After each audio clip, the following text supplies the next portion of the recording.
Hello friends, Brandy here with Falcon Healing Arts. I hope you're doing really well. Welcome to our November energy update. As always, my goal here is to help orient you to the energies at play. There's always energies that we're feeling in the collective from world and social events. There's also a great seasonal pull happening all the time, but we're really feeling it right now. I haven't talked about that as much in our energy updates, and I'm really feeling it for autumn, which will be very quickly moving toward winter. So we are going to talk about both what is happening on a big scale as well as what you can focus on personally. And for that personal work, I'm going to be pulling some tarot cards and moving you through a personal journey. So are you ready? Let us begin by taking a huge step backward to assess what is going on. So let's talk about the things we see, and then we'll talk about the things we feel, which you may not be aware of. And that's where these divination sessions and asking spirit for guidance, this is where it is really valuable, because we may not be as aware of things that can be helping us navigate our lives, unless we tune in purposefully, okay? So taking a step back, what is going on? We still have a big war happening in Europe. The economy is not doing well everywhere. We have elections around the corner just next week. I'm here in California in the Bay Area, and usually it feels really heated around this time. So especially this close to elections, and I'm just not feeling it. So I don't know, let me know, is it just me, or is there a fatigue that we're feeling about all these political messages? It does feel to me like people just don't have the capacity to handle it. Maybe they can see through all of it. For some reason, there is not as much anger, there's not as much division as there has been in the past. Not as much influencing happening, or people trying to influence other people's decisions or behavior. I am very thankful for that. I know how I'm going to vote, and that's where it ends. So it feels, but on an even bigger scale, it feels like there is this world fatigue too, and this turning inward, which is precisely where we need to be. So in autumn, it is this natural turning inward. It's this period where we nourish our body, heart, mind, and spirit with good food, good company. But there are a lot of influences, like these political influences, but also cultural ones that make it challenging for us to do this. And this is the silver lining of working through this collective trauma over the last 3 years, is that we're finally moving to this place where we know that it's necessary to turn inward and do this work individually and collectively. So this is a very good sign. So this fatigue is not a bad thing. It's making us stop. It's making us reflect. And it's helping us to glean insights and lessons from what has happened in the past to help us move into a brighter future that we'll be seeing in the new year. I'm feeling that very much. So it feels like most of us are moving with the season this way.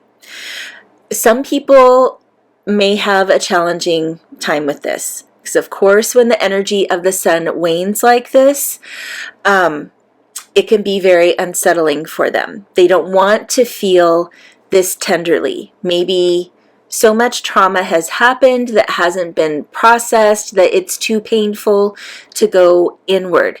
And so this can be a time where they are looking to self-soothe with addictions, with distractions.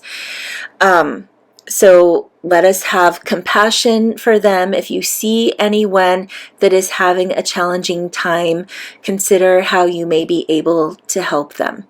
So it's hard to just talk someone through this. You may actually need to connect them with a therapist or a spiritual teacher. I can help to some degree with that, but for serious depression, they may need more help. So there is definitely that in the undercurrent too, which is relating to the message, the biggest message that I got with the shamanic journey I did. So I did some drumming. I'm also still connecting with my divination stone here. The big message when I did my journey, and this is one that I've been getting personally for a while, is to be able to sit in the darkness but not become it. So again, we're moving into darkness as we move toward the end of the year. I'm also recording this on Halloween, on Samhain, which is what I celebrate instead of Halloween now that my son no longer wants to trick or treat. And it is making it feel more special that we are looking forward to this dark time because it makes us go inward. It makes us connect with spirit, with our more elusive, mysterious nature too. But this is where we connect with our ancestors and with our higher self. And so it is extremely valuable to be able to sit in the darkness. But again, not become it, not be lost in the grief and regret, which I do feel is coming up a lot now too, that there are a lot of people looking to the past and really regretting their choices. And that is something that we need to deal with in November now too. As we move toward Thanksgiving, that time of being grateful for whatever is currently in our lives. So we need to be grateful for the past, for it all. As horrible as things may have been in the past, they have brought you to this place now where you are making a conscious effort to reorient yourself and to build a brighter future. And yeah, it's interesting that I've been getting this message personally to help people in a therapeutic way, because how can I help someone if I'm not willing to sit in my own darkness and then to go into their darkness and pull them out? Like, that's where the toxic positivity is not helpful. Don't worry, be happy. No, that's not helpful when someone is that low. We need to be able to relate. And so that has been helping me overcome a lot of my fears about being in even physical darkness. Like even meditating in physical darkness used to bring up a lot of fear for me. And now I do this more with greater courage, and it helps me in my work. But recently, I've been saying this to others about being able to sit in their darkness, and that I'm doing it with them, and together we're getting out. That there does need to be this willingness. And now it feels like it's happening on this collective level, that we are all sitting in the darkness and we are together moving toward the light. So the darkness, seeing that, is a way to orient ourselves to the light. Of course, there are going to be people who get lost in it, who get lost in the grief, in the regret, in the sadness, in the despair. There are people who relate more to the darkness on a spiritual level, like an evil level, which I feel like there needs to be a bigger conversation around.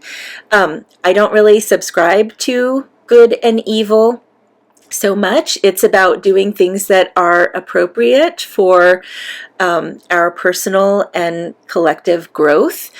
And yeah, so I won't be talking about that today, but especially this time of year, it's really interesting to see how people really align with the darkness.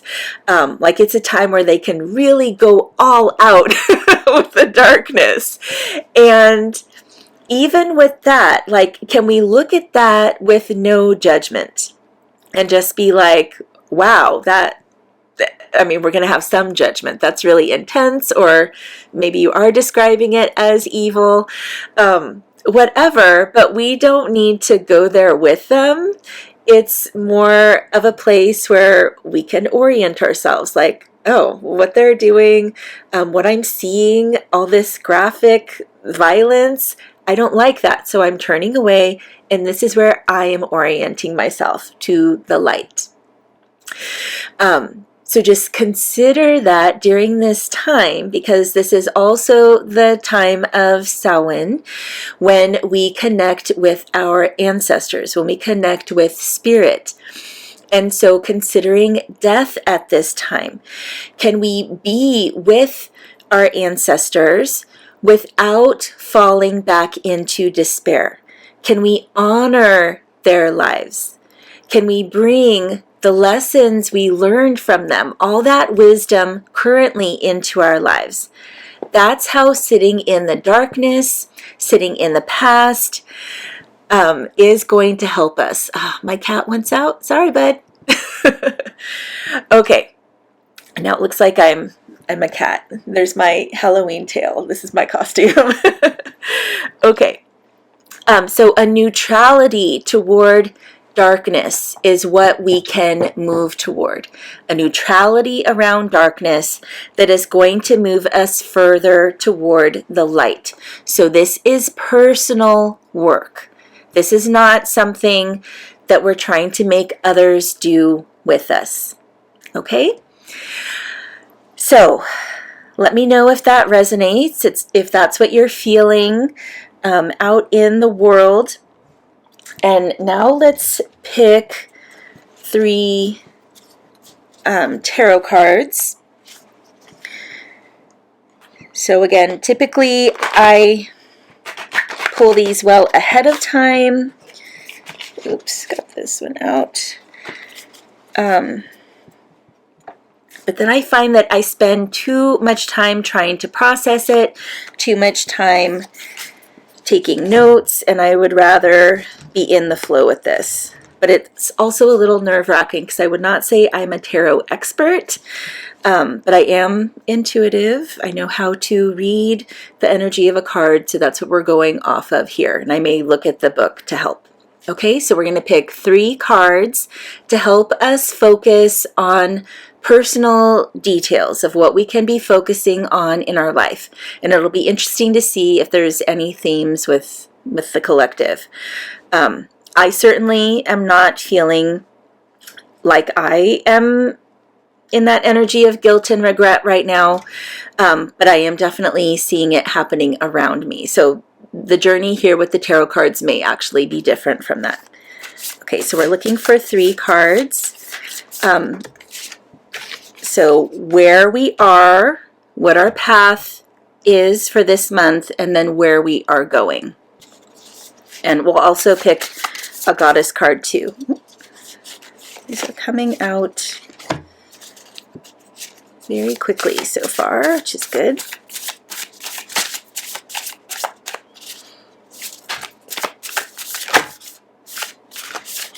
Okay. All right. I'm just going to pull them all right now so I can look at the whole spread. So Goddess card 2, who can help give us more insight of what we can focus on in our lives for the month of November.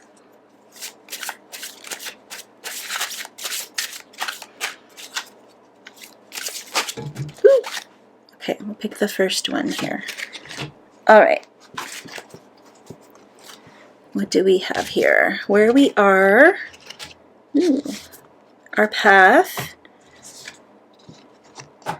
where we're ending up, and then, ooh, okay, love it.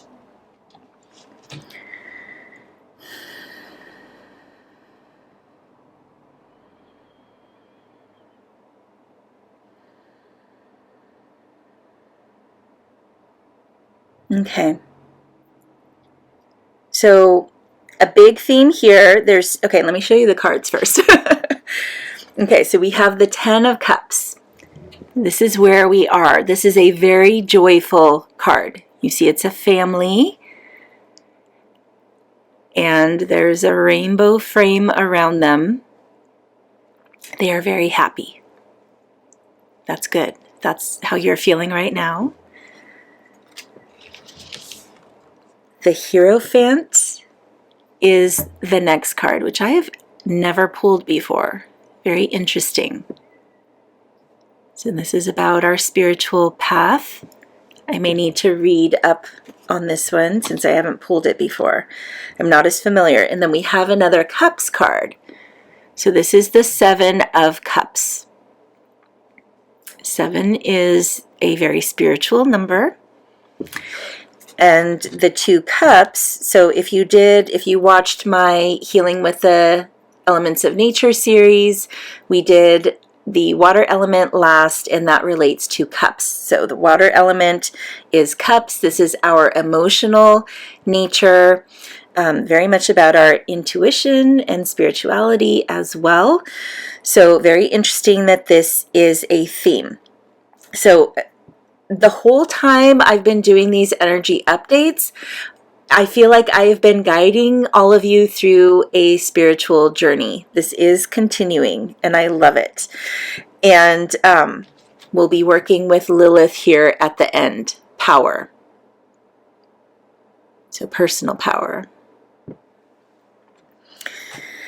Okay, so the 10 of Cups. The 10 is considered a completion of our path. So working from 0, which is symbolized by the Fool, this naive nature, but also symbolic of this youthful nature.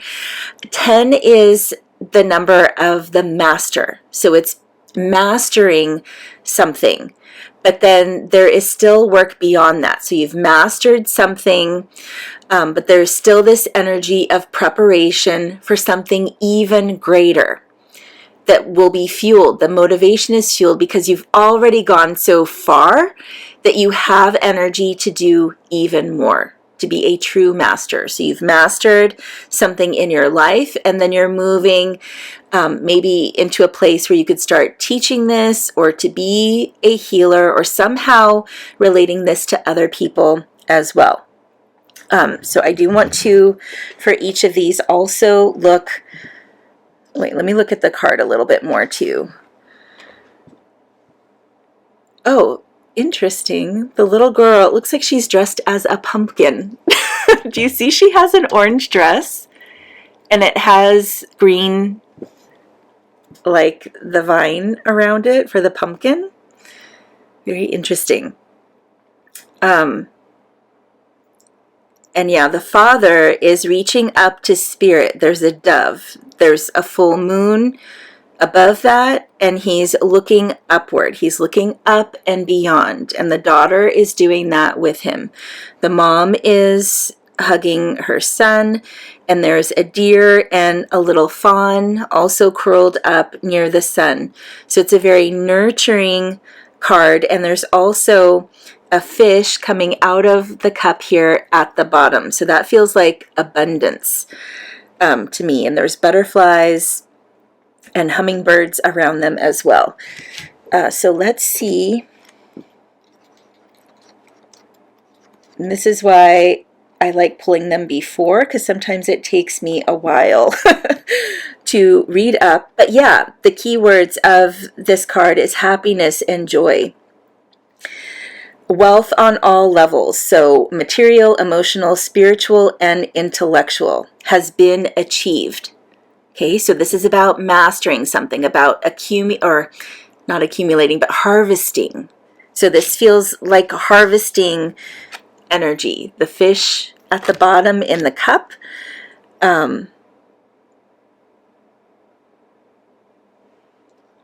Let's see, any more words pop out here that may relate to our personal journey.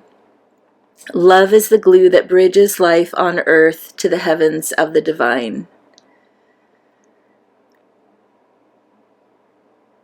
Good fortune and success have been found, and it brings celebration of the goodness and that love you have been blessed with. Dance, sing, laugh. The Ten of Cups is about living life passionately with wisdom and love in balance. Happy days are here. So that is awesome that this is where we're starting, and it looks like it's still positive. So we're not starting here and going down.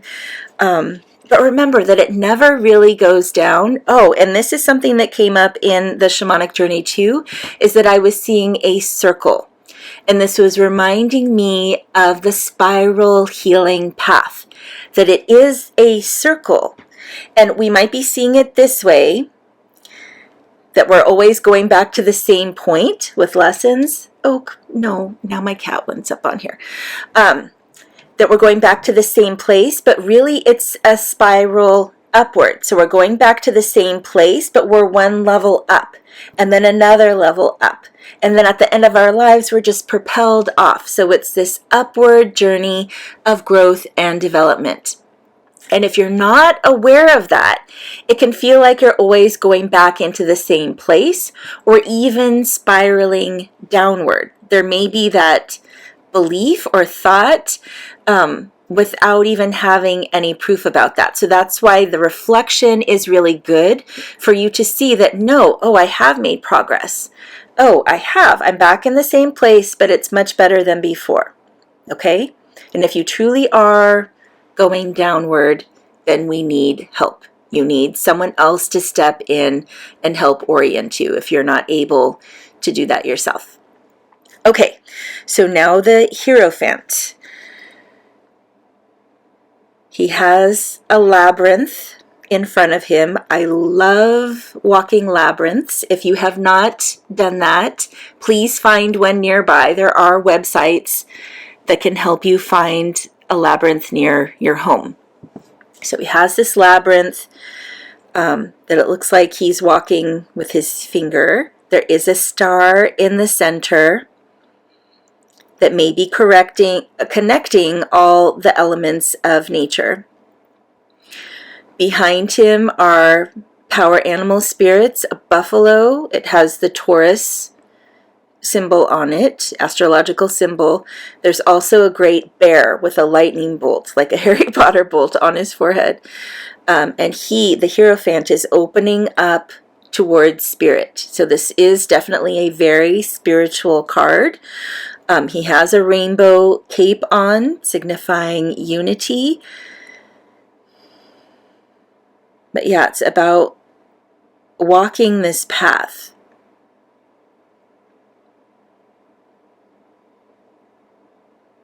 He's also holding a light in his hand. So one light in his hand, and then one making the journey. So it's like he's always oriented by this light.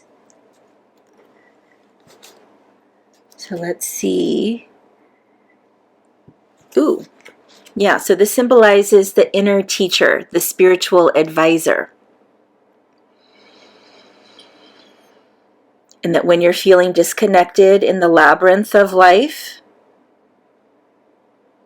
that the spiritual advisor, your inner teacher, will help reorient you. So the Hierophant is the feeling or nudge within you to listen. Listen, reflect, journal. The Hierophant encourages you to trust your intuition and to see the divine in all things.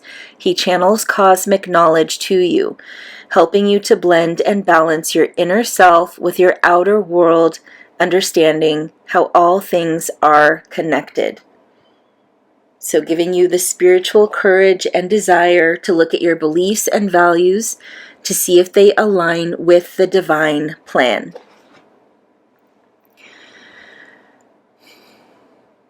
So this is when you'll definitely need to process yourself. Like, what is your divine plan? This is something I've also been talking to clients with lately. Is the big question is one that we should be asking every day. Why am I here? Why am I here? What am I learning that is helping me on this path? What more can I do to move me closer to this goal? So why am I here on this planet? And our relationship with others is a way to orient ourselves too. And quite often, some of us, that is our mission, is to relate to others and relay this spiritual guidance. I feel like there's more with this card. And the spiritual teacher.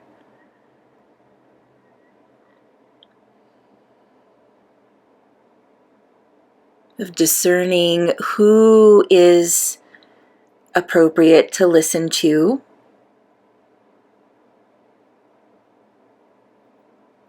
Because there's so much I have heard about false prophets or people being concerned about being taken advantage of. This has actually been coming up a lot lately. Yeah, interesting to note that I've been hearing people concerned about being involved with cultish behavior. And to me, when someone talks of a group being like a cult, it's talking about something they don't understand. And especially when there is a spiritual nature to why they're gathering, there may be more of a boundary of not wanting to understand. And so that's the excuse that that's a cult and it's not healthy. Because of course, what we know about cults is that you get so involved that you lose yourself. This is not that when you are on this spiritual journey, when you are seeking a spiritual teacher, you are aligning your higher selves. So there is a power dynamic in the beginning, and of course there has to be with student and teacher. You need to let go in order to receive wisdom. You need to be willing to learn, to admit that you don't know everything. So there needs to be that willingness to open to new information and of course not to turn away. So that may be interesting to investigate too. Like, do you have beliefs about spirituality or about seeking help or even about becoming like someone who might be in what you used to think of as a cultish group, like a religious group? That may be something worth investigating, because it does feel like it is a negative belief that is an obstacle to spiritual growth. So there's a reason this came up, and maybe this resonates with some of you. Okay, this next card, the Seven of Cups, I'll show it to you again, is a very beautiful card. Again, very spiritual in nature. So the number 7 is a highly spiritual number. And then we have the Cups theme. It's the dove that is set against darkness. So this is yin and yang, and again, it's the light in the dark. The light right in the center of the darkness. Okay, let me see what the book says for this one. And let me know if you would rather me pull the cards. I'm kind of on the fence about this. I like being in the flow here. It does feel good to me right now, but it is taking more time. Okay, Seven of Cups, soul work. That's right. I've pulled this before for you. It arrives when you may be experiencing feelings of separation, stagnation, and depression. There is a sense of disconnection and isolation. The soul calls out. This is the autumn card. So this is the soul wanting to reconnect. This is about going inward and doing that work. The key to the Seven of Cups is deep soul work, bringing balance to your inner and outer values. Become aware of your conditioning patterns. So I feel like that's related to the previous card too, about unsupportive beliefs, negative thought patterns, obstacles that we have in our way of personal and spiritual growth. There are many directions and choices that distract the path of true purpose, leading you off course. Yes. Okay. And it can bring you into delusion, confusion, indecision, and procrastination. So the lesson, I love this. Okay, the lesson of the Seven of Cups is to remember your purpose, dharma in life. It focuses on tension between the higher self and the ego, struggling with polarities of spirit and matter. This card signals escapism and emotional overload. So the heart is unhappy and needing more connection. Know thyself and love thyself from deep within. Attainment of one's life purpose or drama unfolds the will, wisdom, and love to follow your true path to spiritual evolvement. So I am curious to know, because I know many of you have said that these sessions have resonated with you, and I know it has been on a relationship level for many people, but how this has been developing for you spiritually too. So I'm curious to know that in the comments, or you can message me personally if you'd like.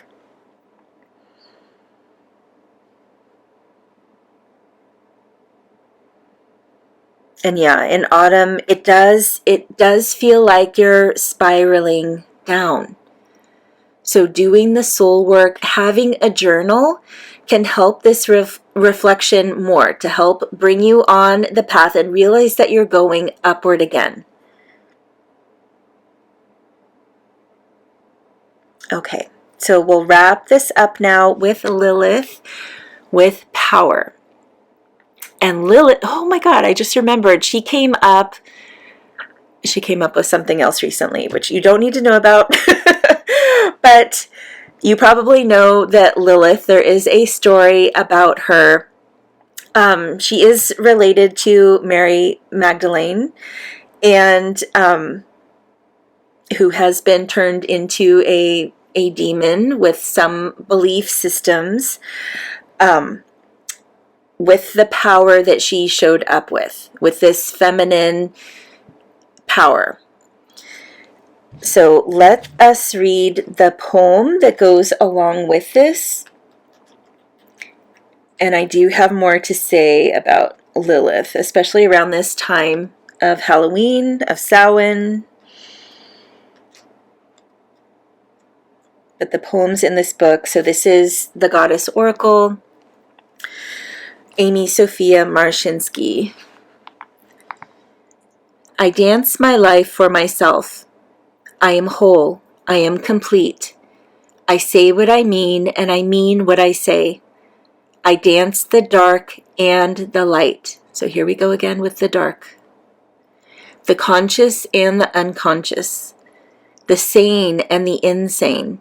And I speak from myself authentically, with total conviction, without regard for how I might look. All the parts of myself flow into the whole. All my divergent selves unite as one. I listen to what needs to be heard. I never make excuses. I feel my feelings deeply and profoundly. I never hide. I live my sexuality to please myself and pleasure others. I express it as it needs to be expressed, from the core of myself, from the wholeness of my dance. I am female. I am sexual. I empower. I was greatly feared.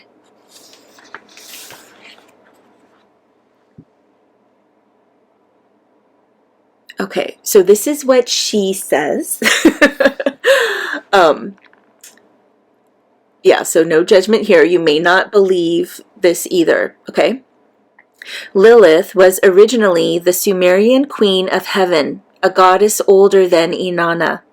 The Hebrews took the goddess and transformed her into the first wife of Adam, who refused to lie beneath him when having intercourse.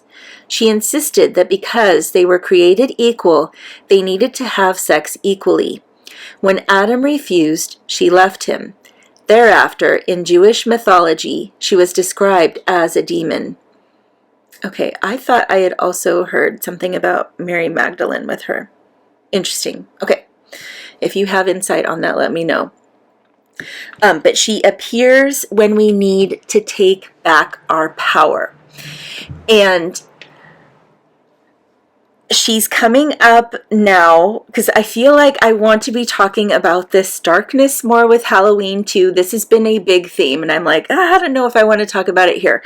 But that is the fear that people have. If they have a fear of celebrating Halloween, if they have a fear of spirits, even with connecting with the ancestors, it is this fear of being overcome by darkness. What keeps us whole? What keeps us moving toward light? It is having inner power. So I did do a video on, this came up with both my nightmare video and then also releasing negativity in your life, is that we need strong inner power in order to confront and release negative influences. So there is no way, no way that I would be sucked into darkness at this point in my life. Like, my inner power is so strong that I'm willing to do things I was terrified of doing related to the spirit world decades ago, okay? And this is what I believe she is symbolizing here too. That as you are doing this inner work, as you are sitting in the darkness, you need to tap into your inner power, which comes with this spiritual growth. And this is what is going to help keep you oriented to the light. Okay, so we need to be willing to be in the darkness, to feel that we're neutral about it, so we could see it without judgment, so without running away, that you could see it and be like, this is not me. I'm not influenced in any way. I may have a distaste for it, and that's it. Then I just do something else. Okay, that's powerful. Being able to choose, not being influenced, not being sucked in, not letting fear rule you. Okay? So the spiritual journey does require a lot of courage. And this is what we are building up, this inner power. Okay? I feel like that's wrapping up really well. So let me know, friends, if this resonates with you. Remember that, I think I mentioned this before, that of course in November we are ending with Thanksgiving. So on this journey that we're moving in from darkness to light here in autumn, of going inward, this reflection is moving us to a brighter future, and we need to have gratitude accompanying us throughout. The gratitude is what is also going to help keep the heart open and courageous. Okay? So I will see you again for one of these messages around that time, a little before December. In the meantime, I will be uploading other wellness videos for our holistic health, supporting body, heart, mind, and spirit. So if you are not subscribed to this channel already, consider doing that so you don't miss any of my future videos. These energy sessions, these energy updates are a treat that we do just once a month. So anyway, friends, I will see you next week for our next video. Let me know how this resonates with you. Let me know how you're doing throughout the month. I would love to hear it. Many blessings to you.